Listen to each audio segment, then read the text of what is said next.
ଚାଣ୍ଡାଳ ମୁଁ କି ବୁଦ୍ଧି କଲି ରେ ଚାଣ୍ଡାଳ କିଡନୀଟା କାହିଁ ବିକିଦେଲି ରେ। ରାକେଶ ସେ ପିଲାଟା କଣ ମନ ଦୁଃଖରେ ବସିଛି ଆଉ ନ ଖାଇ ନ ପିଇ ଭଲ ପିଲାଟା ଆମେ ସମସ୍ତେ ଖେଳୁଛୁ ଦେଖୁଛୁ ଚାଲ ପଚାରେ କଣ ହେଇଛି କଣ ହେଇଛି କଣ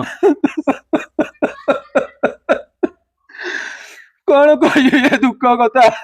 ଆରେ କହୁନୁ ଖୋଲିକିନି 7 ଦିନ ହେଲାଣି ମୁଁ ଗୋଟେ କିଡନୀ ମୋର ବିକି ଦେଇଥିଲି। ସେତେବେଳେ ଯେତିକି ଦୁଃଖ ନ ଲାଗିଥିଲା ଏବେ ତାଠାରୁ ଅଧିକା ଦୁଃଖ ଲାଗୁଛି। କଣ କହିବି ଏବେ କିଡନୀ ରେଟ୍ ଟା ବଢି ଯାଇଛି। 7 ଦିନ ତଳେ ଥିଲା 2.5 ଲକ୍ଷ ଟଙ୍କା, ଏବେ ସେଟା ହେଇଯାଇଛି 17 ଲକ୍ଷ ଟଙ୍କା। ଭାରି ମନ ଦୁଃଖ ହଉଛି। କାହିଁ ସେତେବେଳେ ବିକୁଥିଲି ଏ ପଇସା ବି ଆଉ ନାହିଁ, ଯୋଉ ଖର୍ଚ୍ଚ ବାର୍ଚ୍ଚରେ ପଳେଇଲାଣି। ମୁଁ ଭାବିଛି ଜାଣିଲୁ ଭାଇ, ଭାବିଛି ଆଉ ଗୋଟେ କିଡନୀ ମୋର ଅଛି, ଆଜି ତାକୁ ଦେଇଦେବି।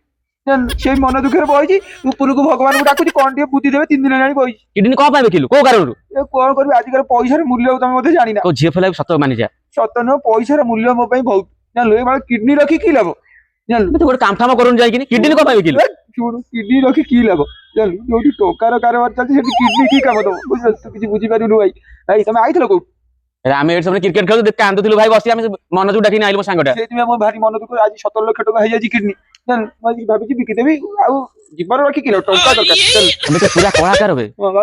ଟିକେ ମାନେ ଉପରକୁ କାଟିବାକୁ ଯୋଗାଡ଼ କରିଦେଇଛି। ଜାଣିଲୁ କିଡନୀ ଲାଭ କଣ ଭାଇ? ତମ ହାତ ଯଦି ତମେ ପଳାଅ ଭାଇ, ମୋର ଆଜି କିଡନୀ ଟା ମୁଁ ବିକିବି ଯେମିତି ହେଲେ। ସେଇଥିପାଇଁ ବଇଛି।